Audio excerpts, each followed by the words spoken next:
da za ta iya riƙe numfashinta na tsawon kwana 6 ta rayu, sannan kuma za ta iya yin shekara ba ta ci abinci ba kuma ta rayu.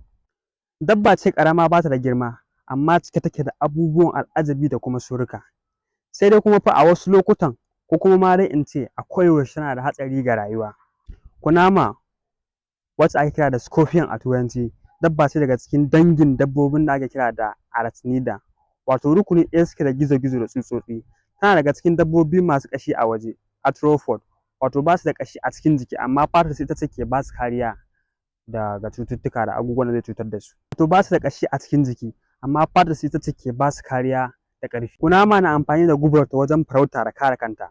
Amma fa abin lura a nan shi ne, ba kowace kunama ba ce ke da guba mai kashe mutum. Saboda haka idan ka ga kunama ya kamata ka tsaya ka duba ka ga wacce ce mai hatsari, wacce ce ba ta da hatsari. Daga cikin dubban nau'in kunama da ke duniya, fiye da nau'ika 2000, ƙalilan ne daga cikinsu ke da wannan guba mai hatsari. Kai kunama ma fa na da amfani.